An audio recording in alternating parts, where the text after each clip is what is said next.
الحمدللہ نحمدہ ونصلی علی رسولہ الکریم۔ رمضان 2025۔ بسم اللہ الرحمن الرحیم۔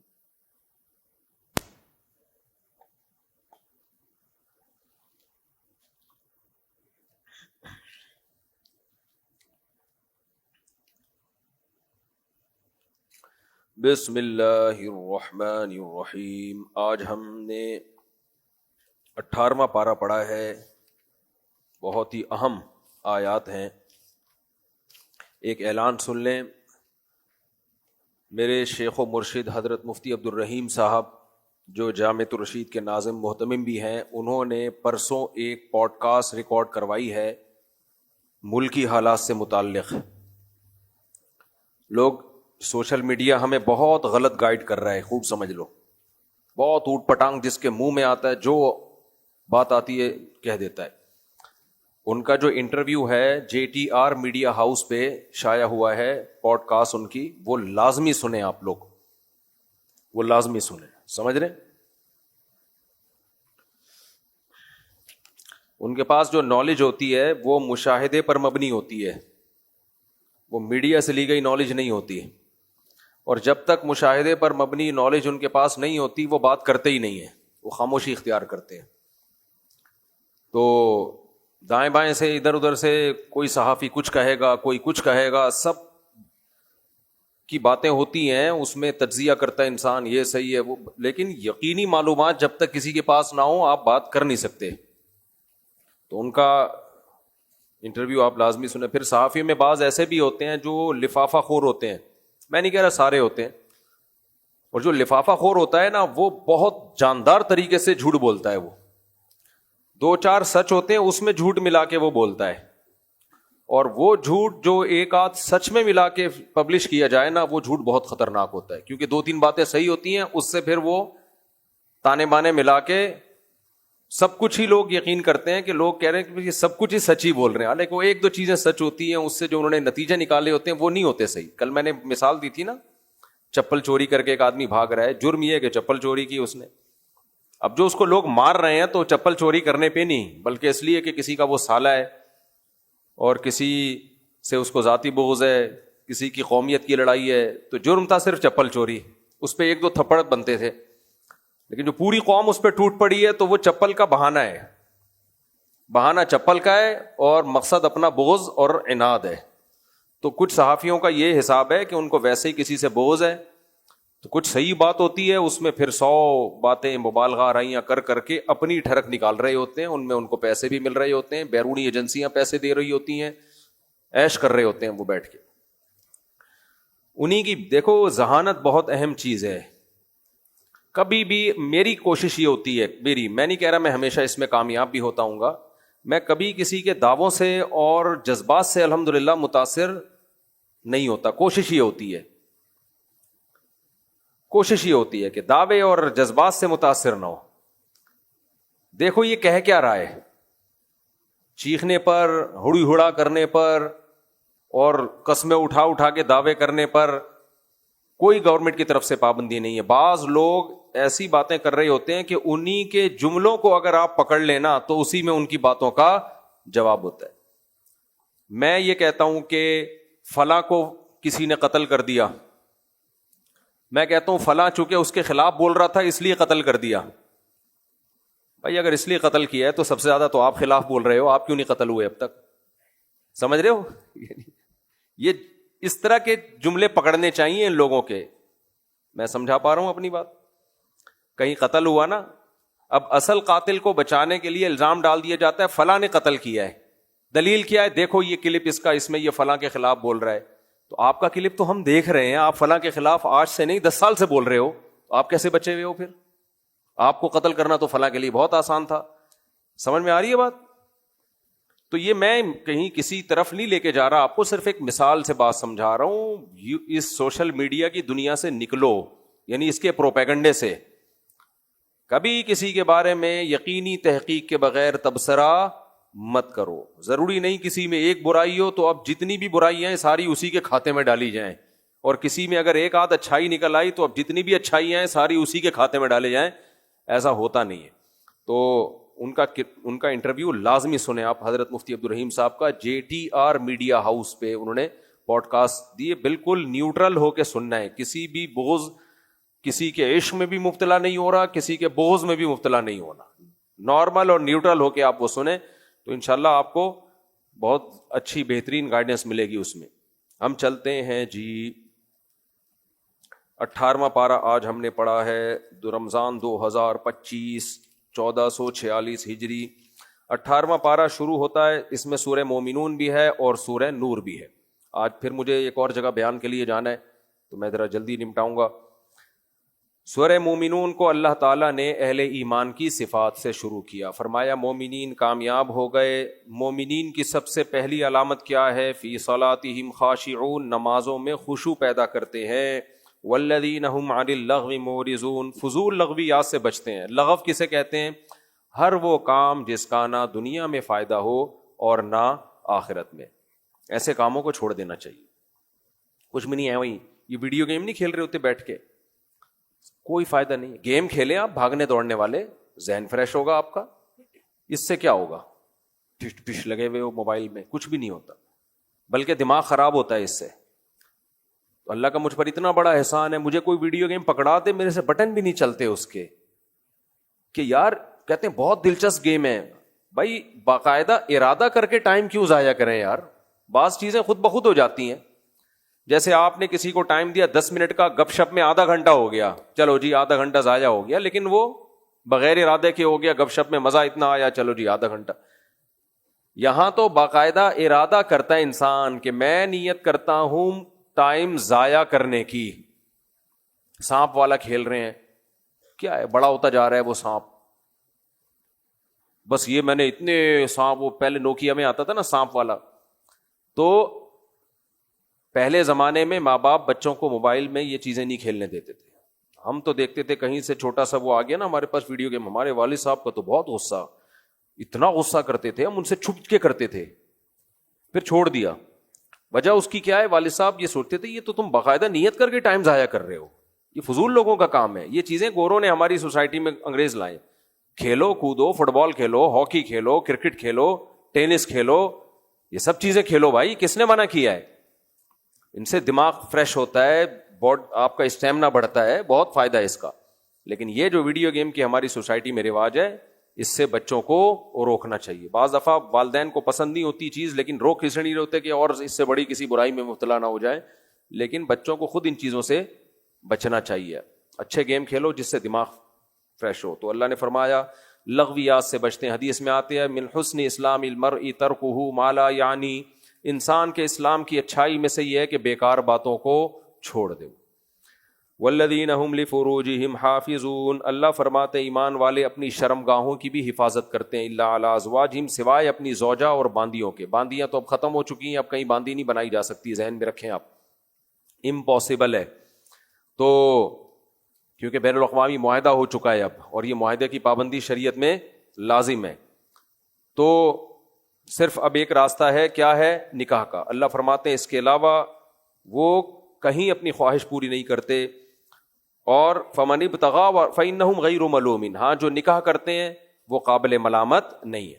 اللہ نے دونوں انتہائیں بیان کر دی. نکاح کے علاوہ کوئی راستہ ہوگا قابل ملامت, لیکن جب نکاح ہوگا تو قابل ملامت نہیں ہے. اس لیے شادی ایک ہو, دو ہو, تین ہو, چار ہو, جتنی بھی ہو, اللہ کہہ رہے ہیں ایسا شخص قابل ملامت نہیں ہے. اس کو یہ نہیں کہہ سکتے کیوں, وائی, کیا ہو گیا تھا جو آپ نے دوسری کی. آگے پھر انشاءاللہ تفصیل سے. اچھا, فمن ابتغى وراء ذلك, اللہ کہتے ہیں جو نکاح کے علاوہ کسی اور طریقے سے اپنی خواہش پوری کرے گا, فاولئک هم العادون, یہ لوگ اللہ کی حدود کو توڑنے والے ہیں. اس لیے فحش فلمیں دیکھنا, ہینڈ پریکٹس ہے, یا زنا, یا لڑکوں سے بدفعلی, یہ سب حرام ہے اسلام میں, سمجھتے ہو. فرمایا والذین هم لاماناتہم وعہدہم راعون, ایمان والے وہ ہیں جو امانتوں اور معاہدوں کا پاس رکھتے ہیں. آپ کو 1 کروڑ روپے بھی کوئی امانت کے طور پہ دے دینا, اس کو یقین ہونا چاہیے کہ 1 روپیہ بھی یہ اس میں سے نہیں کھائے گا. جب تک آپ کے اندر یہ جذبہ نہیں ہوگا, آپ اللہ کی نظر میں مومن نہیں ہو. اللہ کی نظر میں آپ مومن نہیں ہو. تو لوگ ڈرے نہیں آپ سے, گھبرائے نہیں آپ سے. لوگوں کو پتا ہے بھائی یہ ہماری چیزوں کی حفاظت کرے گا, اور عہدہم راعون, معاہدہ کر کے پورا کرے گا. وعدہ الگ چیز ہے, معاہدہ الگ چیز ہے. وعدہ یک طرفہ ہوتا ہے, معاہدہ کیا ہوتا ہے؟ دو طرفہ, دونوں طرف سے ایگریمنٹ ہوا ہے. اس کی شریعت میں بہت زیادہ تاکید ہے. آگے اللہ تعالیٰ فرماتے ہیں والذین هم علی صلواتہم یحافظون, یہ لوگ اپنی نمازوں کی حفاظت کرتے ہیں. تو نمازوں کی حفاظت کرنا, اس کو 2 دفعہ اللہ لے کر آئے ہیں. نماز پڑھتے ہیں اور نمازوں کی حفاظت کرتے ہیں. کیا مطلب؟ ٹائم پہ پڑھتے ہیں, قضا نہیں کرتے نماز. فرمایا اولئک هم الوارثون, یہی لوگ وارث ہیں. الذین یرثون الفردوس, جو فردوس جنت الفردوس کے وارث بنیں گے. ہم فیہا خالدون, اس میں ہمیشہ ہمیشہ رہیں گے. پھر اللہ نے اپنی کبریائی بیان کی ہے کہ ہم نے انسان کو کیسے مختلف مراحل سے بنایا. کچھ نوح علیہ السلام کا اللہ نے واقعہ بیان کیا, اپنی قدرت بیان کی اللہ نے کہ ہم کیسے آسمان سے پانی برساتے ہیں. وَإِنَّ عَلَىٰ ذَهَابٍ بِهِ لَقَادِرُونَ, جو برسا سکتا ہے وہ اس پانی کو خشک بھی کر سکتا ہے. پھر سائنسدان بیٹھ کے نا باتیں کرتے رہیں گے, ایکچولی یہ ہوا تھا کہ پانی ایسے اس لیے خشک ہو گیا. وہ تو ٹھیک ہے, اس کی کوئی لاجک ہوگی, لیکن اللہ کہہ رہے ہیں جو زمین میں پانی اسٹور کر سکتا ہے وہ اس پانی کو غائب بھی کر سکتا ہے. فَأَنشَأْنَا لَكُم بِهِ جَنَّاتٍ مِّن نَخِيلٍ, ہم نے تمہارے لیے اس پانی سے کھجوروں کے باغات پیدا کیے. وَأَعْنَابٍ, اور انگوروں کے باغات پیدا کیے. لَكُمْ فِيهَا فَوَاكِهُ كَثِيرَةٌ, بہت اس میں پھل ہیں تمہارے لیے, کھاتے ہو. وَشَجَرَةً تَخْرُجُ مِن طُورِ سَيْنَاءَ, اور ایک درخت ہے جو تور پر پیدا ہوتا ہے جس کو زیتون کہا جاتا ہے. تنبت بالدہن, تیل لے کر اگتا ہے وہ. یار زمین سے تیل نکالو, انسان کا تیل اپنا نکل جاتا ہے, لیکن ادھر بیج ڈالو یا ٹہنی دباؤ, زیتون نکلا, اور اس میں سے کیسا بہترین آئل نکلتا ہے. اتنا بہترین آئل, صحت کے لیے انتہائی مفید, اور اس کی آگ میں دھواں نہیں ہوتا, بدبو نہیں ہوتی. اتنا مفید تیل درخت میں سے اللہ تعالیٰ نکالتے ہیں. فرمایا صبغ للآکلین, کھانے والوں کے لیے سالن کا کام دیتا ہے. سالن کسے کہتے ہیں؟ روٹی کو جس میں ڈبو کے کھایا جائے. 2 چیزوں کو سے پتہ چلتا ہے کہ سالن ہے وہ, جو آج ہماری سوسائٹی میں سالن ہے نہیں. اللہ نے ایک زیتون کے تیل کو سالن کہا ہے کہ اس سے روٹی کھایا کرو. آج کوئی کھاتا ہے ہی نہیں. زیتون کے تیل سے روٹی کا رواج ختم. اور دوسرا اللہ نے حدیث میں آتا ہے نعم الادام الخل, سرکہ بہترین سالن ہے.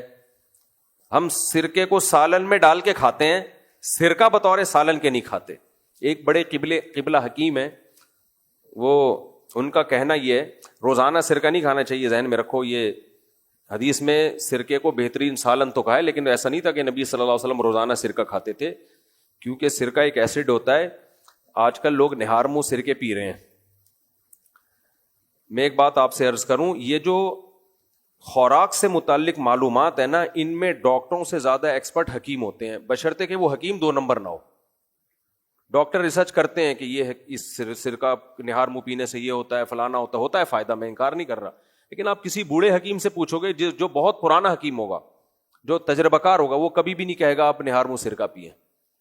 وہ اس کے سائڈ افیکٹ بتانا شروع کرے گا, اس سے یہ فائدے ہیں لیکن اس سے کچھ نقصانات بھی ہیں, کیونکہ ایسڈ ہے نا یہ.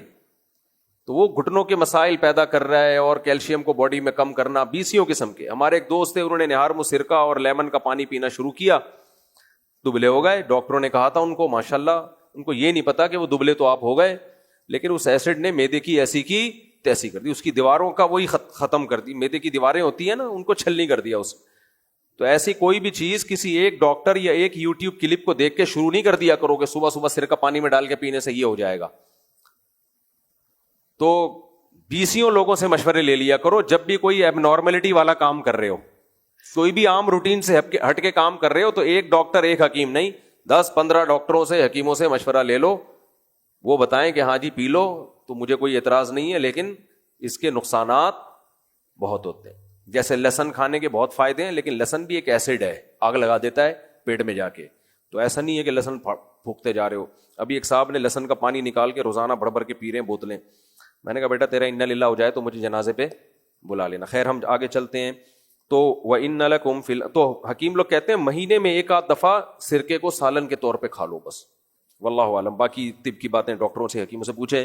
اللہ فرماتے ہیں وَإِنَّ لَكُمْ فِي الْأَنْعَامِ الْعِبْرَةَ، تمہارے لیے چوپایوں میں عبرت کا سامان، کیسے ہم تمہیں ان سے دودھ پلاتے ہیں اور ان پر تم وہ سواری کے طور پہ بھی کام آتے ہیں۔ بہت زبردست اللہ نے اس میں مثالیں دی ہیں۔ ایک اور مثال اللہ نے دی کہ پچھلی قوموں میں ایک پیغمبر آئے تو وہ کیا کہنے لگے، ما ھذا الا بشر مثلکم، ہر پیغمبر کو ایک طعنہ دیا گیا، یہ تو تمہاری طرح کے انسان ہیں، یاکل مما تاکلون منہ، جو تم کھاتے ہو وہی یہ بھی کھاتے ہیں، ویشرب مما تشربون، جو تم پیتے ہو وہی یہ بھی پیتے ہیں۔ لوگوں کے ذہن میں ہمیشہ سے بزرگی کا تصور ایک الگ ہی بیٹھا ہوا ہے، بھئی یہ تو ہماری طرح کے انسان ہیں۔ وَلَئِنْ أَطَعْتُمْ بَشَرًا مِثْلَكُمْ، اگر تم اپنے جیسے انسان کو فالو کرو گے تم خسارے میں پڑ جاؤ گے۔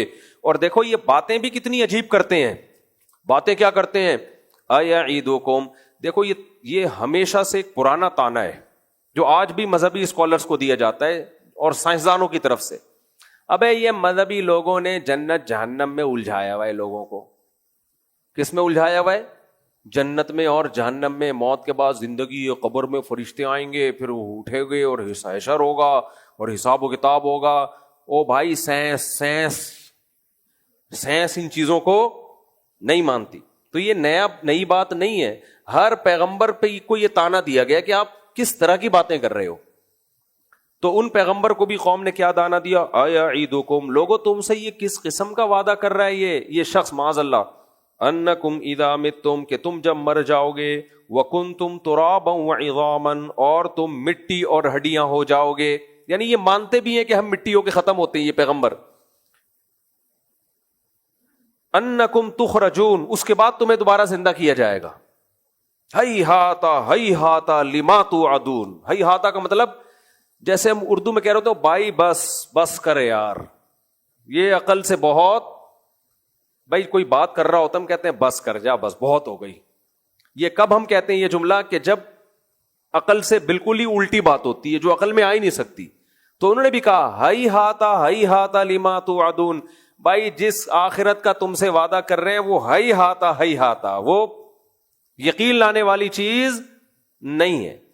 خود مان بھی رہے ہیں یہ پیغمبر کہ مر کے ہم مٹی بھی ہوتے ہیں، ہڈیاں بوسیدہ بھی ہو جاتی ہیں، اس کے بعد یا تو یہ کہتے ہیں کہ مر کے ہم ویسے ہی رہتے ہیں، مانتے ہیں کیڑے کھا کے ختم کر دیتے ہیں، اس کے بعد کہہ رہے ہیں دوبارہ حساب ہوگا۔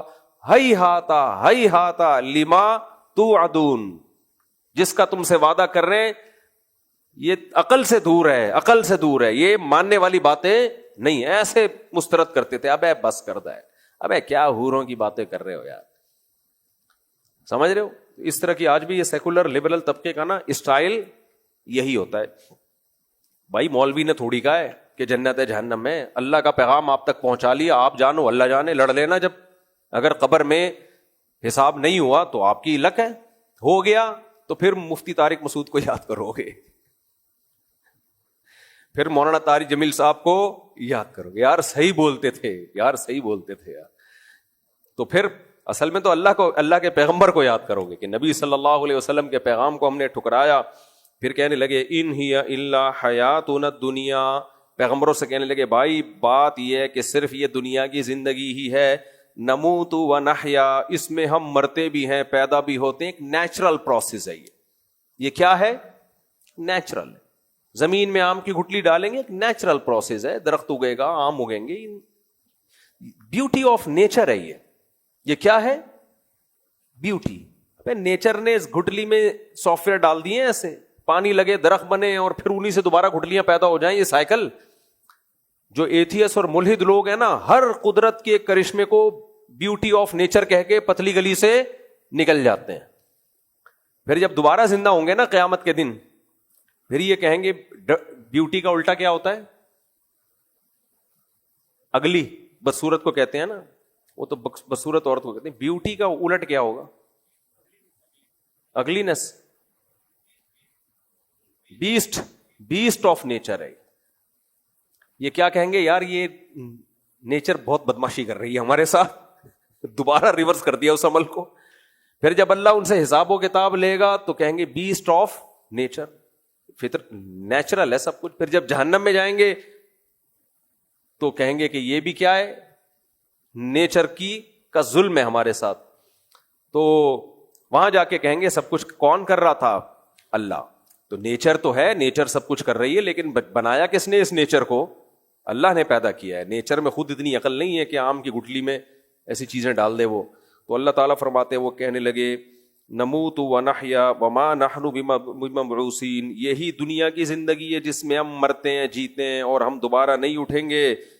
ایک اور جگہ آتا ہے کہ ان وما یہلکنا الا الدہر, زمانہ ہے جو ہمیں ہلاک کرتا ہے, ٹائم ہے, ٹائم کے حساب سے سب کچھ ہو رہا ہے. تو ہم مر جاتے ہیں جب بوڑھے ہو جاتے ہیں, تو کون زندہ رہے گا بڑھاپے میں؟ تو اتفاق سے مر جاتے ہیں, تو ختم کہانی.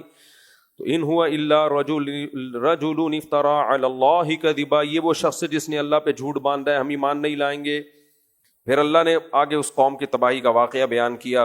وقت کم میں جلدی آج میں سورہ نور پڑھی ہے, بہت اہم ہے, میں چاہتا ہوں اس کے بھی کچھ اہم آیات آپ کے سامنے جلدی سے آ جائیں. اس سورت کے آخر میں نا اللہ نے جہنمیوں کا نقشہ کھینچا ہے, بہت اہم ہے وہ. فرمایا حتی اذا جاءہم الموت, یہ زندگی میں تو اللہ کے حکام کو جھٹلاتے ہیں, لیکن جب موت کا وقت آتا ہے اور برزخ کی زندگی اپنی آنکھوں سے دیکھتے ہیں تو کیا نتیجہ نکلتا ہے؟ قال رب ارجعون, ان کی تمنا ہوتی ہے اے اللہ تو ہمیں دوبارہ بھیج دے اس دنیا میں. لعلی اعمل صالحا فیما ترکت, جو زندگی میں چھوڑ کر آیا ہوں میں اس میں نیک اعمال کروں گا. اللہ فرماتے ہیں کلا, ہرگز نہیں ہو سکتا. انہا کلمۃ هو قائلها, یہ تھوڑا پہلے کہہ دیتا تو اس جملے کی بڑی قدر تھی میرے دل میں. اب یہ جملہ کہہ رہا ہے تو ایک کلمہ ہے جو تیری زبان سے نکلا اور ہوا میں تحلیل ہو گیا. وَمِن وَرَائِهِمْ بَرْزَخٌ إِلَى يَوْمِ يُبْعَثُونَ, اب تیرے سامنے ایک برزخ کی زندگی, ایک پردہ ہے, اور اس کے بعد قیامت ہے. فَإِذَا نُفِخَ فِي الصُّورِ, پھر جب سور میں پھونکا جائے گا, فَلَا أَنْسَابَ بَيْنَهُمْ يَوْمَئِذٍ وَلَا يَتَسَاءَلُونَ, کوئی نسب کام نہیں آئے گا, کوئی کسی کو پوچھے گا نہیں. فَمَنْ ثَقُلَتْ مَوَازِينُهُ, جس کا نیکیوں کا پلڑا وزنی ہو گیا, فَأُولَئِكَ هُمُ الْمُفْلِحُونَ, یہ لوگ کامیاب ہوں گے. وَمَنْ خَفَّتْ مَوَازِينُهُ, جس کا برائیوں کا پلڑا جھک گیا, نیکیوں کا پلڑا ہلکا ہو گیا. اس سے ہلکے سے کیا پتہ چلتا ہے؟ ہر برے نے کچھ اچھے کام کیے ہوتے ہیں, اور ہر اچھے نے بھی کچھ برے کام کیے ہوئے ہوتے ہیں. یہ جو ہمارے یہاں کرائٹیریا ہے نا, ہم جب بتا رہے ہوتے ہیں فلاں اتنا بدماش, اتنا ظالم, اتنا گمراہ, لوگ کہتے ہیں دیکھو اس نے دین کا یہ کام کتنا اچھا کیا ہے. بھائی 2-4 کام اچھے کرنے سے یہ نہیں ہو جاتا کہ بندہ اچھا ہو جائے. 2-4 اچھے کام ہر ایک نے کیے ہوئے ہوتے ہیں, اور 2-4 برے کام کرنے سے یہ نہیں ہوتا کہ بندہ برا ہو جائے. تو اللہ میاں بھی دیکھتے ہیں کہ خیر غالب ہے یا شر غالب ہے, ہر اچھے سے کچھ نہ کچھ مسٹیک ہوتی ہیں. سعید ابن مسیب رحمہ اللہ کا قول ہے کہ میں نے لوگوں میں دیکھا اچھوں میں کوئی اچھا ایسا نظر نہیں آیا جس میں کوئی خرابی نہ ہو. تو میں نے کہا یار تو دنیا میں کوئی اچھا ہے ہی نہیں, پھر ہر اچھے میں کوئی نہ کوئی کہیں نہ کہیں فالٹ ہوتا ہے. پھر کہتے ہیں میں نے بروں کو دیکھا تو کوئی برا ایسا نہیں تھا جس میں کوئی نہ کوئی اچھا ہی نہ ہو. تو میں نے کہا اس کا مطلب تو دنیا میں کوئی برا ہی نہیں ہے, جبکہ قرآن کیا کہتے ہیں اچھے بھی ہوں گے اور دنیا میں برے بھی. تو کہتے ہیں پھر میں نے معیار یہ بنایا کہ بھائی اچھے کی ڈیفینیشن یہ نہیں ہے کہ کوئی برائی نہ ہو, اور برے کی ڈیفینیشن یہ نہیں ہے کہ کوئی اچھائی نہ ہو. جس کی اچھائیاں برائیوں پہ غالب ہیں وہ اچھا ہے, جس کی برائیاں اچھائیوں پہ غالب ہے وہ برا ہے. تو مذہبی اسکالر کو بھی اسی حیثیت سے دیکھا کرو. صحابہ کو برا بلا کہنا, کسی ولی اللہ کا نہ چھوڑنا, اور جھوٹ پلود اور فضول قسم کی صبح و شام لوگوں میں نفرتیں پھیلانا, ایک آدھ اچھی بات بھی مارکیٹ میں چلا دینا, تو اس سے یہ تھوڑی ہوتا ہے کہ 2-4 اچھی باتیں, تو یہ تو ہر آدمی کر رہا ہوتا ہے 2-4 اچھی باتیں. تو جس کو جب کوئی فیور دینا ہوتا ہے تو وہ ان 2-4 اچھی باتوں کو ہائی لائٹ کر رہا ہوتا ہے. تو اللہ نے فرمایا جس کے نیکیوں کا پلڑا کم پڑ گیا, برائیوں کا پلڑا جھک گیا, فَأُولَٰئِكَ الَّذِينَ خَسِرُوا أَنفُسَهُمْ فِي جَهَنَّمَ خَالِدُونَ, یہ لوگ ہیں جنہوں نے اپنے آپ کو خسارے میں ڈالا, جہنم میں رہیں گے ہمیشہ. تَلْفَحُ وُجُوهَهُمُ النَّارُ, ان کے چہروں کو جہنم کی آگ جھلسے گی, اللہ ہمیں بچائے. پھر اللہ ان سے کہے گا أَلَمْ تَكُنْ آيَاتِي تُتْلَىٰ عَلَيْكُمْ فَكُنْتُمْ بِهَا تُكَذِّبُونَ, تم آج اس آگ میں جل رہے ہو, کیا دنیا میں میری آیات تم کو نہیں پڑھ کے سنائی جاتی تھی اور تم ان کا انکار کر دیا کرتے تھے؟ قالوا ربنا غلبت علینا شقوتنا, وہ کہیں گے اے اللہ ہماری بدقسمتی ہم پہ غالب آ گئی تھی, غور ہی نہیں کیا ہم نے تیری آیات میں. مذاق اڑاتے رہتے تھے ہم، بدقسمتی تھی. وَكُنَّا قَوْمًا ضَالِّينَ، اور ہم واقعی گمراہ لوگ تھے. رَبَّنَا أَخْرِجْنَا مِنْهَا، اے اللہ ایک مہلت دے دے، ہمیں اس آگ سے نکال دے. فَإِنْ عُدْنَا فَإِنَّا ظَالِمُونَ، اگر دوبارہ ہم جرم کریں تو ہم پکے ظالم ہیں. قَالَ اخْسَئُوا فِيهَا، اللہ کہیں گے ذلیل ہو کے پڑے رہو اس آگ میں. وَلَا تُكَلِّمُونَ، مجھ سے کلام بھی مت کرو. إِنَّهُ كَانَ فَرِيقٌ مِّنْ عِبَادِي، دنیا میں میرے بندوں میں ایک جماعت ایسی تھی، یقولون، جو یہ کہا کرتا تھا، ربنا آمنا، اے اللہ ہم تیری دعوت پر ایمان لے آئے، ہم تیری دعوت پر ایمان لے آئے. فاغفر لنا، پھر اس کو فکر ہوتی تھی ان سے جو کوئی غلطی ہو تو وہ اللہ معاف کرے وہ غلطی، تو وہ دعائیں مانگتے تھے اللہ ہماری خطاؤں کو معاف کر دے. وارحمنا، اور ہم پر رحم کر. وانت ارحم الراحمین، تو سب سے زیادہ رحم کرنے والا. وہ اس طرح مجھ سے دعائیں مانگا کرتے تھے، ان کو فکر تھی اپنی اصلاح کی، اور اگر غلطی ہو جائے تو معاف کروانے کی فکر میں لگے رہتے تھے کہ اس گناہ کو لے کے دنیا سے جانا نہیں ہم نے. فَاتَّخَذْتُمُوهُمْ سِخْرِيًّا، تم نے دنیا میں ان کا مذاق ٹھہرا لیا تھا. تم کہتے تھے یہ ہیں جو سائنس کو نہیں مانتے، یہ ہیں انگریز کہاں سے کہاں پہنچ گیا، اور یہ ابھی تک پردہ کرو، ماں باپ کی اطاعت کرو، 5 ٹائم نماز پڑھو، رمضان کے روزے رکھو، رات کو تہجد میں اٹھ کے اللہ سے دعائیں مانگو. آج ہمارا سیکولر لبرل طبقہ یہی باتیں کر رہا ہے. گورا کہاں سے کہاں پہنچ گیا، ان کے تو بوائے فرینڈ ہو، بیوی ہو، نجی مسئلہ ہے، زنا کرو، ہومو سیکشولیٹی ہو. بھائی کیا ہے، اس کا ترقی سے کیا تعلق ہے؟ دنیا میں ایک ہی چیز کو لبرل لوگوں نے باپ بنا لیا جس کو ترقی کہتے ہیں، ترقی کے علاوہ ان کا کوئی اور دوسرا غم ہے ہی نہیں. تو فَاتَّخَذْتُمُوهُمْ سِخْرِيًّا، تم نے ان کا مذاق ٹھہرا لیا تھا. حَتَّىٰ أَنسَوْكُمْ ذِكْرِي، اور تم ان مذہبی لوگوں کے خلاف اتنا جا چکے تھے کہ اس مخالفت نے تمہیں میری یاد سے بالکل ہی محروم کر دیا، ان کی دشمنی میں مجھے بھول گئے تم. وَكُنْتُمْ مِنْهُمْ تَضْحَكُونَ، اور تم ان سے ہنسا کرتے تھے دیکھ کے. انی جزیتہم اليوم بما صبروا، ان کے صبر کا آج میں نے ان کو کیسا بدلہ دیا ہے. الیوم کا لفظ بڑا مزے کا ہے قرآن میں، الیوم آج دیکھو کیسا بدلہ دیا.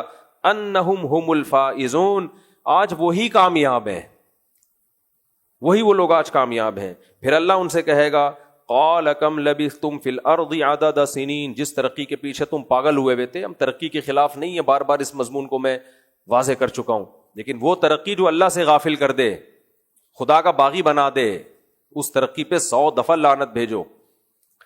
تو فرمایا کہ اچھا تم یہ بتاؤ جس دنیا کے پیچھے تم لگے ہوئے تھے، تم اس دنیا میں کتنا عرصہ ٹھہرے ہو. قالوا لبثنا یوما او بعض یوم، کہیں گے ہم ایک دن یا آدھا دن. آخرت کا دن اتنا لمبا ہوگا نا کہ اس دنیا کے طویل دنوں کو وہ سمجھ رہے ہوں گے کہ ایک دن یا آدھا دن. یہ وہ ایک یا آدھا دن ہے جس کے پیچھے آخرت برباد کر دی. قال ان لبثتم الا قلیلا، اللہ کہیں گے واقعی بہت تھوڑے رہے ہو دنیا میں. لو انکم کنتم تعلمون، کاش یہ تم پہلے جان لیتے. یہ 50 60 70 سال ککھ بھی نہیں ہے، یہ 2 ٹکے کا ٹائم نہیں ہے جس کو ہم اتنی ویلیو دے رہے ہیں، اتنے اس کو ویلیو دے رہے ہیں، کچھ بھی نہیں ہے بھائی. ہے اس میں لوگ ہیں کہ میری تنخواہ اتنی نہیں ہے، میرے پاس پیسے نہیں ہیں. صحیح ہے نا، وہ وہاں چلا گیا امریکہ، وہ جاپان چلا گیا. مفتی صاحب کے دیکھو کبھی جاپان جا رہے ہیں، کبھی امریکہ جا رہے ہیں، ہمیں بتا رہے ہیں کہ دنیا کچھ بھی نہیں ہے، 2 ٹکے کی دنیا ہے. تو بیٹھو نا انڈا موڑ پہ، کیوں جاپان کی ٹرینیں دکھا دکھا کے ہمیں سڑا رہے ہو؟ 7 غیروں کے میری قبر پہ آتے کیوں ہو؟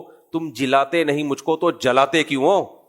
بڑا ٹائٹ شعر ہے. جلانا کہتے ہیں زندگی دینا، جلانا کا مطلب تپانا. تو عاشق جو تھا نا اپنی معشوقہ کی محبت میں، عشق میں اتنا غمزدہ ہوا کہ مر ہی گیا بیچارہ نا، بیمار ہو کے. جب مر گیا تو قبر میں جائے گا، ظاہر ہے. اس کا خیال یہ تھا کہ اب میری محبوبہ قبر کی زیارت کے لیے تو آ جائے گی نا، کہ میری یاد میں مر گیا. تو محبوبہ اپنے والے کے ساتھ آئی. کمبخت وہ اکیلی قبر پہ بھی نہیں آئی، وہ آئی اپنے فرینڈ کے ساتھ جس کے تپن اور جلن میں یہ مرا تھا. تو اس موقع پر اس مردے نے یہ شعر کہا، 7 غیروں کے میری قبر پہ آتے کیوں ہو؟ تم جلاتے نہیں مجھ کو تو جلاتے کیوں ہو؟ تم زندہ نہیں کر سکتے، ہونا تو یہ چاہیے تھا تم مجھے زندہ کرتے. یار میری یاد میں مر گیا، اب ڈاکٹروں سے ہم کوشش کرتے ہیں اس کو دوبارہ زندہ کرنے کی. تو کہہ رہے تم جلاتے نہیں مجھ کو تو جلاتے کیوں؟ تم اور تپا رہے ہو مجھے. یہ کہاں سے کہاں شعر نکل گیا، یہ بات کیا چل رہی تھی؟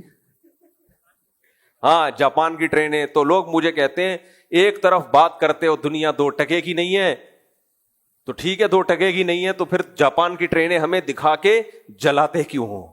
تم ہمیں جاپان بھجوا نہیں سکتے تو ٹرینیں دکھا کے جلاتے کیوں؟ تو دنیا رکھنا, دنیا کو انجوائے کرنا بری چیز نہیں ہے, اس کو آخرت کے مقابلے میں ترجیح دینا بری چیز ہے. جب 2 چیزوں کا مقابلہ ہوتا ہے نا تو پھر مہنگی چیز کو لیا جاتا ہے. آپ کے پاس ایک کسی نے آپ کو چینی کا کپ دے دیا, سادہ سا چینی سے, وہ چینی نہیں جو چینی کے پتھر کے کپ ہوتے ہیں, تو آپ اس کو لے لو گے. لیکن اگر وہ کہتا ہے یہ توڑو گے تو سونے کا کپ دوں گا, تو فوراً اس کو کیا کرو گے؟ توڑ دو گے. اگر نہیں دے رہا تو اسی کو رکھو گے آپ. تو جہاں دنیا اور آخرت میں ٹکراؤ ہوتا ہے وہاں دنیا کو لات مار دو. بھائی جاپان کی ایسی کی تیسی, ٹھیک ہے نا, پھر ایسی کی تیسی جاپان کی. تو جہاں ٹکراؤ نہیں ہو رہا, دنیا اللہ نے انسان کے لیے پیدا کی ہے, انجوائے کرو بھائی. تو یہاں بھی یہی ہے کہ یہ آخرت کے مقابلے میں اتنی تھوڑی ہے کہ پہلے کیا ہے آخرت. تو اللہ کہیں گے چند دن تم دنیا میں رہے ہو اور اس کو اتنا تم نے بڑھا لیا تھا, خدا کو ناراض کر دیا. تو پھر آگے اللہ ان سے کیا کہیں گے؟ افا حسبتم انما خلقناکم عبثا. کیونکہ جو یہ سن رہے نا آیتیں, ہو سکتا ہے اس کو بھی ان جہنمیوں پہ ترس آئے کہ اللہ ان کو آگ میں کیوں جلا رہا ہے. تو اللہ ان سے مکالمہ کہے گا افا حسبتم, یہ بہت اہم آیت ہے, کیا تم نے یہ گمان کر رکھا تھا انما خلقناکم عبثا, کہ ہم نے تم کو بیکار پیدا کر دیا ہے, یہ پوری کائنات تمہارے لیے اور تمہارے ذمے کوئی کام ہی نہیں ہے, تم صرف لائف کو انجوائے کرنے کے لیے, زنا کرنے کے لیے, شراب پینے کے لیے, لڑکیوں سے لائن مارنے کے لیے, تمہاری کوئی ذمہ داری نہیں ہے, میں تمہیں پیدا کر کے بھول گیا ہوں, تم یہ سمجھ بیٹھے تھے. یہ ایسے ہے جیسے آپ نے کسی کو بہت پیسہ دے کے, باپ نے فرانس بھیجا پڑھنے کے لیے, ٹھیک ٹھاک پیسہ دیا, ادھر سے قرضے ادھر سے قرضے, بڑی مشائل سے ویزے لگوا کے اس کو بھیج دیا. اب وہ وہاں جا کے گٹکے پان میں اڑا رہا ہے, تو باپ کیا کہے گا؟ بھائی تو یہ سمجھ رہا تھا کہ میں نے تجھے انجوائے کرنے کے لیے بھیجا ہے وہاں. تو مطلب کیا؟ یہ استفہام انکاری ہے, یعنی ایسا ہرگز نہیں ہے. تو نے اگر سمجھائے تو بہت غلط سمجھا, اس کی تجھے سزا ملے گی, جائیداد سے آگ کر دوں گا, کچھ بھی کر دوں گا.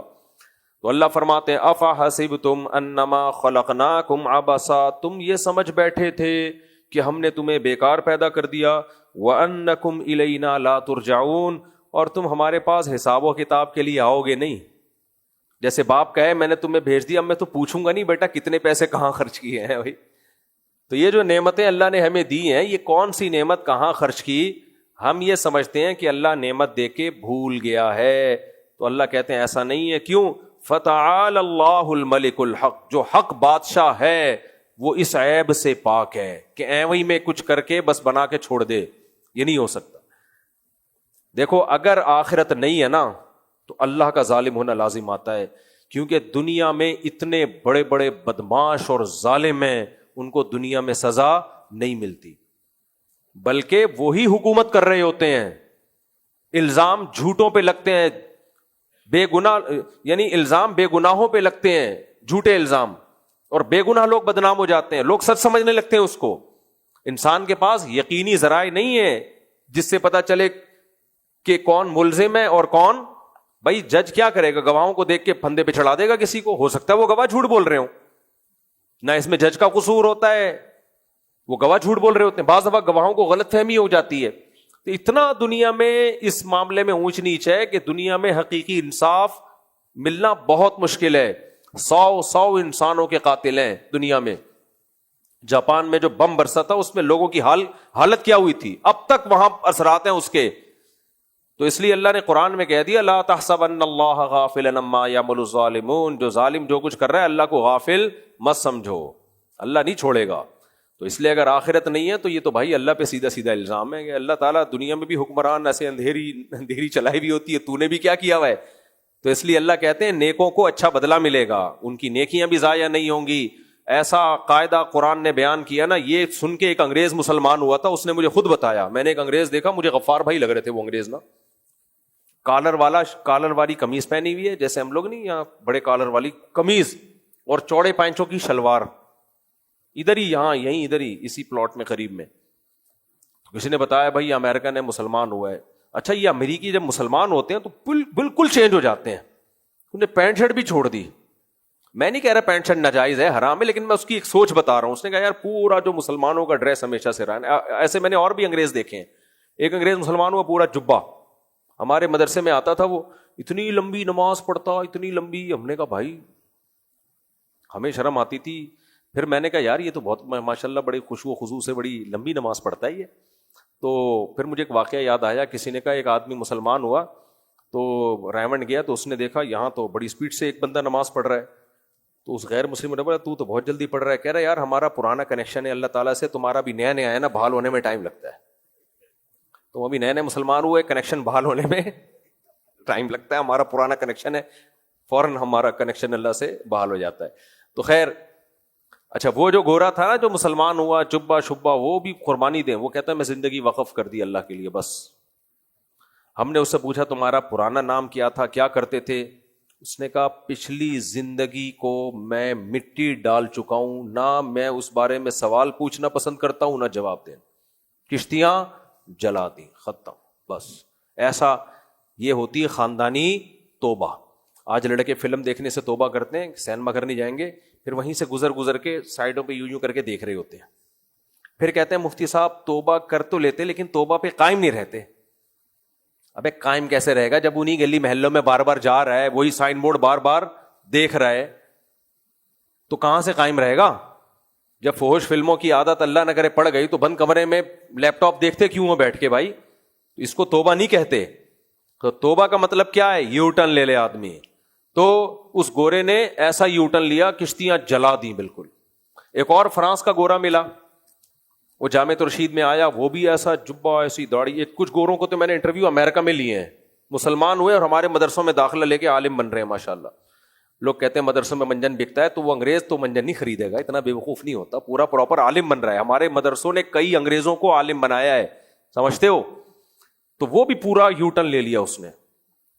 تو پھر یہاں ادھر ہی گلشن اقبال میں کسی لڑکی سے اس انگریز نے شادی کی اور ایسا یو ٹرن لیا کہ میری گپ شپ ہوئی تو کہہ رہا ہے میں پوری 4 شادیاں کروں گا. کمال ہے.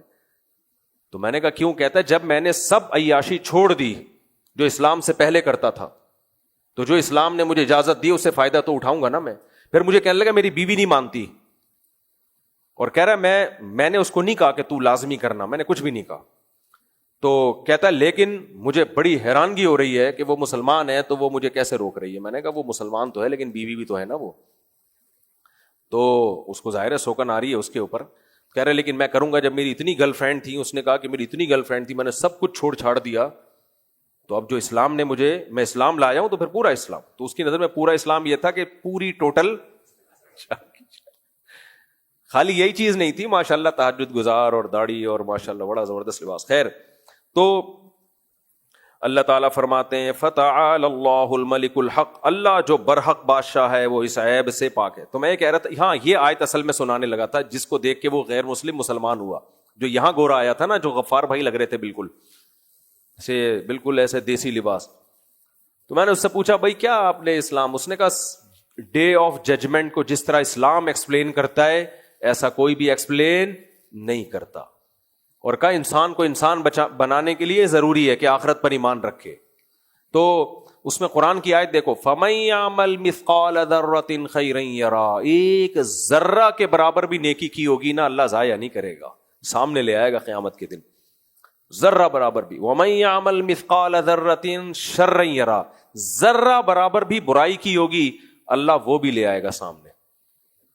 تو ما لهذا الکتاب لا یغادر صغیرۃ ولا کبیرۃ الا احصاها، قرآن کہتا ہے جب انسان اپنے نامہ اعمال کو دیکھے گا وہ کہے گا کیسا اعمال نامہ ہے کہ کوئی باریک گوشہ میری زندگی کا، چھوٹا گوشہ ہو یا بڑا عمل ہو، کچھ بھی نہیں چھوڑا اس نے، کچھ بھی نہیں چھوڑا اس نے. وہ حیران ہوگا بھائی ایسی تو رپورٹ آج تک ہم نے کبھی دیکھی نہیں ہے. تو اللہ کہتے ہیں ایسا انتظام ہو رہا ہے ہم سب کے اعمال کے محفوظ کرنے کا. تو اللہ بچائے ہمارا بنے گا کیا آخرت میں. ڈاکٹر عبدالحی رحمہ اللہ فرمایا کرتے تھے کہ اللہ حساب نہ بھی لینا، صرف دنیا کو یہ بتا دے کہ یہ کچھ کر کے آیا ہے. یہ کیا کر کے آیا ہے؟ یہ بندہ یہ کچھ کر کے آیا ہے. تو کون بچے گا میرے بھائی، کون بچے گا؟ کہا وہ جو ذلت ہوگی نا وہی کافی ہے. اللہ ہم سب کو اس ذلت کے سے محفوظ رکھے, نیک اعمال کی توفیق عطا فرمائے. تو یہ سورہ مومنون تھی. اب آگے سورہ نور ہے. سورہ نور میں بہت سارے احکام ہیں آپس میں رہنے کے, ریاست سے متعلق. سب سے پہلے اللہ نے زانیوں کو چترول لگانے سے شروع کیا اس آیت. الزانیۃ والزانی فاجلدوا كل واحد منہما 100 جلدہ. زنا کرنے والا لڑکا ہو یا لڑکی ہو جو کنوارے ہیں, ان کی بات ہو رہی ہے. حدیث سے پتہ چلتا ہے کہ دونوں کو اللہ کہتے ہیں چوک پہ کھڑا کر کے کمبختوں کو 100 کوڑے مارو. وَلَا تَأْخُذْكُمْ بِهِمَا رَأْفَةٌ فِي دِينِ اللَّهِ. جب اللہ کا حکم جاری کرو تو تمہیں نرمی نہیں آنی چاہیے. وَلْيَشْهَدْ عَذَابَهُمَا طَائِفَةٌ مِّنَ الْمُؤْمِنِينَ. مسلمانوں کی ایک جماعت یہ منظر اپنی آنکھوں سے دیکھے. تو پھر اللہ نے بتایا زانی لوگوں کو گندی عورتیں پسند ہوتی ہیں, اور گندی عورتوں کی طرف رغبت بھی زانی مردوں میں ہی ہوتی ہے. جو پاکیزہ لوگ ہوتے ہیں الخبیثات للخبیثین والخبیثون للخبیثات. ناپاک مرد ناپاک عورتوں کے لیے, ناپاک عورتیں ناپاک مردوں کے لیے. گندی سے یہاں مراد ہے زانی, فاحشہ. ایک مرد پہ ٹکی نہیں رہی ہے نا. تو آج کل گرل فرینڈ بوائے فرینڈ میں بڑا عذاب یہ بھی ہے کہ شادی تو ہو جاتی ہے لیکن پرانے والوں کی یادیں رہ جاتی ہیں. پھر وہ کمپیئر کریں. میرے پاس بہت کیسز آتے ہیں, کبھی اکیلے میں آؤ خوشبو لگا کے, میں بتاؤں گا آپ کو کیا ہو رہا ہے سوسائٹی میں. وہ پرانے والا تھوڑا سا نئے والے نے برا سلوک کیا نا شوہر نے, تو پرانا بوائے فرینڈ یاد آنا شروع. کاش وسیم سے شادی کر لیتی تو آج یہ دن نہ دیکھنے پڑتے. بھائی وسیم سے کرتی نا تو اس میں کچھ اور عیب نظر آتے. تو ریلیشن میں بھی ہو جاتی ہیں بعض دفعہ. واٹس ایپ پہ کتنی طلاقیں ہو چکی ہیں. موبائل پکڑا پرانی والی نکلی. اس طرح شوہر کا بھی ہے, گرل فرینڈ بوائے فرینڈ, تو شوہر کا بھی پرانوں سے شادی یہاں ہو گئی لیکن اب یاد کون آ رہی ہے, پرانی والی. پھر وہ غفار کے نام سے اس کے نمبر سیو کیے ہوئے. وسیم اور بیگم نے ایک دن پکڑ لیا کہ بھائی یہ تو رخشندہ ہے, یہ وحیدہ ہے, یہ محمودہ ہے. محمود نہیں, وہ محمودہ نکلا, محمودہ نکلی. وحید جو تھا وہ وحیدہ نکلی. کیا گندا غلیظ معاشرہ ہے یا نہیں ہے؟ اس سب کی بیس کیا ہے؟ کو ایجوکیشن, بے پردگی. تو خدا کی قسم باہر لوگوں کو تمہاری ایجوکیشن سے کوئی لینا دینا نہیں ہے. پتہ ہے پنجاب میں ہمارے علماء نے بات کی وزیر اعلیٰ سے کہ بھائی پنجاب میں یہ کو ایجوکیشن سسٹم کیوں ہے؟ پہلے مردوں کے الگ ہوتے تھے, لڑکیوں کے الگ. انہوں نے کہا باہر جو ہمیں قرضہ آ رہا ہے نا, انہوں نے بولا کہ ساتھ بٹھاؤ گے تو پیسے دیں گے ورنہ نہیں. اس سے پتہ چلتا ہے کہ ان کو تعلیم سے زیادہ ہمارا خاندانی نظام تباہ کرنے کا یہ پیسے اس لیے دے رہے ہیں. اتنے نیک نہیں ہیں کہ یہ لوگ ترقی کر کے چاند پہ ہماری طرح پہنچ جائیں. وہ چاہ رہے ہیں بغیرتی میں ہماری جیسے ہو جائیں. ترقی تو انہوں نے خاک بھی نہیں کرنی, ٹھیک ہے نا. تو ان کو پتا ہے ہمارے پاس ترقی ہے, غیرت ختم ہو گئی. ان کے پاس ترقی نہیں ہے لیکن غیرت ہے, تو غیرت تو چھینو نا ان کم بختوں سے. وہ ایجوکیشن اتنی زیادہ ہو گئی ہے. بے غیرتی یار, جن عورتوں کے ناخن کسی نے نہیں دیکھے تھے, جن لڑکیوں کے باپ تبلیغ میں 4 مہینے کے لیے نکلا ہوا ہوگا, پیچھے بیٹی کالج میں کیا گل کھلا رہی ہے, ابا کو پتا نہیں ہوگا. تبھی تو جامع رشید کہتا ہے بھائی ہم اس کو ایجوکیشن کو ختم نہیں کر سکتے تو ہم خود سے تو یونیورسٹیاں بنا سکتے ہیں نا. تو خود بناؤ یونیورسٹی, اپنے کنٹرول میں لو. اسی وجہ سے غزالی یونیورسٹی بنائی ہے. آپ لوگ بھی بناؤ, جو لوگ جن کے کو بھی اللہ نے وسائل دیے ہیں بھائی خود بنائیں یونیورسٹیاں, اس میں تعلیم اچھی ہو, ماحول اسلامی ہو اس میں. تو اللہ نے فرمایا اچھا یہ جو حدیث قرآن کی ہے نا, خبیث مرد خبیث عورتوں کے لیے, اس کا مطلب یہ نہیں کہ پاکیزہ آدمی کی خبیث عورت سے شادی نہیں ہو سکتی, یا پاکیزہ عورت کی خبیث آدمی سے نہیں. یہ تو ہو سکتا ہے, دھوکے سے سب کچھ ہو سکتا ہے. مطلب ہے کہ ان کی رغبت انہی میں ہوتی ہے. باقی دھوکے سے کسی کی شادی کسی سے ہو گئی تو ایک الگ بات ہے. اس پہ کچھ لطیفے اکیلے میں ملاؤں گے تو سن. اچھا بھائی عمر اعجاز کون ہے؟ عمر اعجاز جلدی بتائیں. ان کی والدہ کی طبیعت اوپر خراب ہو رہی ہے, وہ اپنی والدہ کو لے کے جائیں فوراً. ان کی والدہ کی طرف سے پیغام آیا ہے, جلدی شابش. دیکھیں یہاں نہیں ہے بھائی, تلاش کریں جلدی سے. تو اللہ نے حکم دیا 100 کوڑے مارو. پھر اللہ نے میاں بیوی کے لیے ایک الگ حکم دیا. اچھا دوسرا حکم اللہ نے دیا کہ جو بھی کسی پہ زنا کی تہمت لگائے تو 4 گواہ لے کر آئے. 4 گواہ اگر نہیں لے کر آتا تو الٹا اس کی پشت پہ 80 کوڑے مارے جائیں. اس سے پتہ چلتا ہے یہ جو ہم بڑے آرام سے کہتے ہیں نا فلاں زانی ہے, فلاں بدکار ہے, تو یہ آپ اپنے خلاف اسلامی عدالت میں کیس کروا رہے ہو, اس کے خلاف نہیں کروا رہے. آپ سیاسی اختلاف ہوتا ہے تو فلاں زانی ہے, فلاں یہ ہے, فلاں وہ ہے. او بھائی آپ قرآن پڑھتے ہو, قرآن نے 4 گواہوں کے بغیر کسی کو زانی کہنے پر پابندی لگائی ہے. اسی میں وہ مسئلہ بھی حل ہو جاتا ہے. میں نے ایک دفعہ بیان ریکارڈ کروایا تھا کہ میاں بیوی 2 سال سے دور ہیں, بچہ پیدا ہو گیا تو حلال ہی کا کہلائے گا. وہ اس پہ وہ جو تماشا بنایا, کیونکہ علم ہے نہیں لوگوں کے پاس کہ یہ دیکھو کرامتی بچے ان کے یہاں پیدا ہو رہے ہیں, وہ سورہ نور کی آیات سے پتہ چلتا ہے. کیونکہ اب اگر آپ اس بچے کو زانی, اس بچے کو ولد الزنا کہتے ہو, اس کا مطلب آپ اس کی ماں کو کیا کہہ رہے ہو؟ بولو زانی. تو شریعت کہتی ہے 4 گواہ لے کر آؤ. اس پہ کسی کو اشکال ہوتا ہے کہ بھائی ہم تو وہ آدمی کو کے کھاتے میں کیسے ایک بچہ ڈال دیں؟ مرد کو تو پتا ہے میں 2 سال سے نہیں ملا تو یہ میرا بچہ کہاں سے ہو گیا, 2.5 سال سے 3 سال سے نہیں ملا تو میرا بچہ کہاں سے ہو گیا؟ یہ تو شریعت نے سورہ نور میں آگے کہا ہے کہ مرد اگر بیوی پہ الزام لگاتا ہے کہ یہ زانی ہے تو لگا سکتا ہے, وہ اس کو یہ رائٹ ہے, اس کے لیے 4 گواہ ہونا ضروری نہیں ہے. لیکن پھر وہ 5 قسمیں اٹھائے گا کورٹ میں جا کے کہ اگر میں جھوٹ بول رہا ہوں تو مجھ پہ اللہ کی لعنت. آگے تفصیل ہے اس کی, میں اس ڈیٹیل میں نہیں جاتا. پھر عورت بھی قسم اٹھائے گی کہ یہ اگر جھوٹ بول رہا ہے, یہ اگر سچ بول رہا ہے تو مجھ پر اللہ کا غضب. اس طرح 5 قسمیں اٹھانے کے بعد عورت اگر قسم اٹھانے سے باز آ گئی تو پھر ہم اس کو زانی کہیں گے, باز نہیں آئی تو شریعت پھر زانی کہنے کی اجازت نہیں دیتی. تو یہ ہم نے قرآن و سنت سے مسئلہ نکالا ہے. ان اسکالرز کو قرآن و سنت تو آتا نہیں ہے, تو یہ کہہ رہے کرامتی بچہ. بخاری کی حدیث ہے الولد للفراش, جس کی بیوی کے بچہ پیدا ہوگا تو شوہر ہی کا بچہ کہلائے گا وہ. اس حدیث میں یہ نہیں ہے کہ 6 سال نہ ملے ہوں 10 سال نہ ملے ہوں. اب آپ کہتے ہو عقلاً ممکن نہیں ہے, واقعی ممکن نہیں ہے, لیکن یہاں ہم نے عقل کو شریعت کے آگے ڈال دیا ہے. بھائی اسلام کہہ رہا ہے کہ اس بچے کو حلالی ماننا پڑے گا. بچے کے باپ کو یہ رائٹ ہے وہ بولے نہیں میرا نہیں ہے تو بول دیا, کس نے منع کیا اس کو؟ وہ بولے نا. وہ بول نہیں رہا, انجینئر علی مرزا بول رہا ہے یا کوئی اور مولانا صاحب بول رہے ہیں, تو بھائی جس کا بچہ نہیں ہے وہ کہے, اس کو یہ رائٹ ہے, میرا نہیں ہے. وہ بول دے میرا نہیں ہے, ٹھیک ہے, شریعت کہے گی اس کا مطلب تمہاری بیوی نے زنا کیا ہے. وہ کہے نہیں زنا نہیں کیا لیکن یہ میرا نہیں ہے, تو یہ لطیفہ ہوگا کہ نہیں ہوگا؟ تو وہ کہے گا ہاں زنا کیا ہے, تو اسلام کہتا ہے 4 گواہ لے کر آؤ. کہے گا گواہ نہیں, تو پھر اسلام کہتا ہے سورہ نور نے کہا 5 قسمیں اٹھا لو. تم 5 قسمیں اٹھا لے تو ہم مان لیں گے اس کا بچہ نہیں ہے. اس پروسیس کے بغیر ہم نہیں کہہ سکتے کہ اس کا بچہ نہیں ہے. تبھی فقہا نے کہا پھر فرض کیسے کریں؟ بھائی ہمیں کیا پتا کوئی جن اٹھا کے لے گیا ہوگا, کیا ہو گیا ہوگا. ہم شریعت کے آگے اپنی عقل کو ڈال رہے ہیں. ان کو چونکہ شریعت کا پتہ نہیں ہے تو پھینکے جا رہے ہیں اور ہمارا بھی مذاق اڑا رہے ہیں کہ کرامتی بچے پیدا ہوتے ہیں ان کے یہاں. فضول بات. تو جب اسلام کا نہیں پتا ہوتا تو ایسے ہی بازاری لینگویج استعمال کی جاتی ہے. تو یہ فقہا نے جو مسئلہ نکالا ہے سورہ نور سے بھی اور صحیح ہے بخاری سے بھی کہ الولد للفراش, یہ نبی نے بحث ہی بند کر دی ہے ہمیشہ کے لیے کہ بچہ کس کا ہوگا؟ جس کی بیوی کے ہاں پیدا ہوا ہے. یہ حدیث ہے ہی اس لیے کہ اب تمہیں یہ بحث کرنے کی اجازت ہی نہیں ہے کہ پاسبل تھا یا نہیں تھا. اب سوال پیدا ہوتا ہے یہ عقل کے خلاف کام کا اسلام نے حکم کیوں دیا ہے؟ 2-3 سال دور رہے میاں بیوی, بچہ ہو گیا تو پھر بھی ہم کہیں گے بھائی یہ جمشیدی کا بچہ ہے. پہلی بات تو جمشید کو اجازت دی ہے کہ وہ بولے نہیں ہے, وہ چپ بیٹھا ہے تو کسی اور کو ٹانگ اڑانے کی اجازت نہیں ہے. تو ایسا کیوں کیا شریعت نے؟ بچے کے نسب کی حفاظت کے لیے, تاکہ وہ حلالی کہلائے, ناجائز نہ کہلائے. کیونکہ اسلام بچے کے نسب کی حفاظت پہ بہت حریص ہے.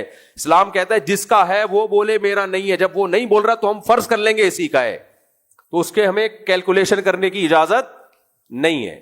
تو اسلام پہ اعتراض ہو رہا ہے آپ کا, یہ ہم پہ نہیں ہو رہا. کچھ چیزیں ایسی ہوتی ہیں جو اسلام نے چشم پوشی سے کام لیا اس میں, تاکہ بچوں کی حفاظت ہو. کیونکہ بغیر باپ کا بچہ اسلام کی نظر میں ایسے جیسے مرا ہوا, اس کی کوئی زندگی نہیں ہے. اس کو نسب سے محروم نہیں کرنا چاہتا اسلام. سمجھتے ہو کہ نہیں سمجھتے؟ تو اس کے اور بہت سارے دلائل ہیں, میں تو صرف اس لیے بتا رہا ہوں کہ دین علماء سے سیکھا کرو. یہ جو بازاری لب و لہجے ہوتے ہیں نا, کرامتی بچے, یہ سب بے وقوف لوگوں کو متاثر کرنے کے لیے اچھے ہوتے ہیں. جنہوں نے اسلامک لا پڑھا ہوتا ہے ان کو پتا ہوتا ہے کہ اس میں شریعت کی حکمتیں کیا ہیں, اس میں مصلحتیں کیا ہیں. بس یہ کافی ہے. اب آگے پھر جو ہے نا حضرت سیدہ عائشہ رضی اللہ تعالی عنہا پہ جو تہمت لگی تھی, اللہ نے اس کی پوری برات کا اعلان کیا. سیدہ عائشہ رضی اللہ تعالی عنہا کی پاک دامنی کا پورے 2 رکوع اس پہ نازل ہوئے ہیں. امی عائشہ کی پاک دامنی پہ, وہ بڑے دلچسپ ہیں لیکن وقت ہمارا مکمل ہو گیا. اور انہی 2 رکوع کی وجہ سے علماء کا اتفاق ہے کہ جو سیدہ عائشہ پہ تہمت لگاتا ہے، آپ کو معاذ اللہ زانی سمجھتا ہے، وہ دائرہ اسلام سے خارج ہے، کیونکہ پورے 2 رکوع اللہ نے سیدہ عائشہ کی پاک دامنی پہ نازل کی ہیں۔ اتنی منصوص حکم کے بعد بھی کوئی انکار کرے تو سیدھا سیدھا وہ قرآن کا انکار ہے، تو وہ مسلمان نہیں ہو سکتا۔